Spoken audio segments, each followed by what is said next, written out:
So I'm about to give away my top secret Speed flint and steel fire starting technique. Rule number 1 is never give away your top secret flint and steel fire starting techniques. But I'm about to do this because I happen to like you and I think you need to know. So this is what I've learned so far.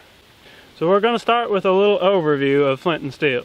So this is pretty much the way that I've learned doing it when I was younger and that I teach people who are first starting out doing it. This is how I teach them to do it. So you have a piece of flint and your char cloth and then your steel striker. So what I normally do is put the char cloth over the edge of flint, and the sparks will go up and catch the spark in the char cloth. So this is a great way to learn. You need to start out with a sharp piece of good flint.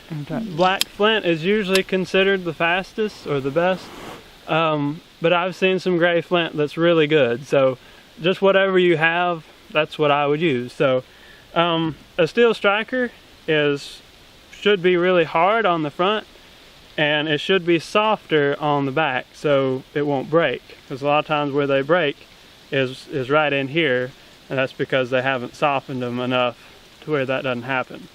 But so what you're doing is you're carving off a little piece of this very hard steel on the flint, which is harder than steel.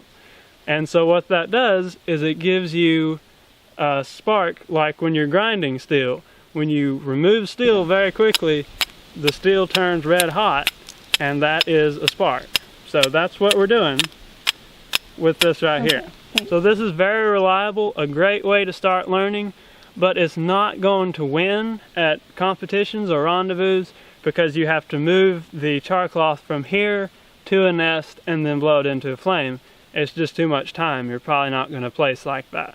So the next technique that I'm going to show you kind of deals with that and also moves into some other things. So if you're going to do speed flint and steel, you really have to come down with the flint. And so that means you can have your tinder on the table, and you have your char cloth already in your tinder bundle, and you come down with the spark, and then you don't have to move the char cloth. Some people do it like this all the time. I don't really prefer this method, but it's what you have to do to be fast. So the main trick with speed is the char cloth. So what I normally use is denim for just when I normally do flint and steel, but it's not ever going to be real fast. So the secret that I have learned is you need to use something fine, like cheesecloth is what I use. So here's what you need to do. You need to take a piece of cheesecloth, and about as big as will fit in a tin, and just put it in there, and then close that up and put it in a fire until the whole thing is kind of a dull red. You don't want it real hot, but just kind of you want it to be glowing red. And so that usually takes 4 or 5 minutes in a good hot fire. Then you just take it out and let it cool off completely before you open it up, and then it's ready to go. So you can have a big old blob of cheesecloth that you've made char cloth, and when you blow on it, you can blow through the cheesecloth, so you'll blow a whole blob into a coal instead of just the coal spreading out like it normally does with denim. So that's the main thing.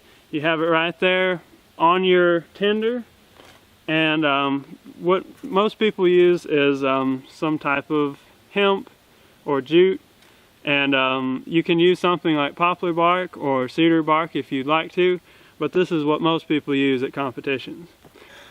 So we're going to give this a try. The way they normally time this is from the sound of this clicking together to the first flame that you can see. That's your time. A lot of the really fast guys will be around 2 seconds, which is like really fast. I don't know how fast we can do here, but we will give it a try. So I don't have a good way to time this, so I'm going to let you time this, and we'll see how fast we can do. So here we go. So thank you so much for watching.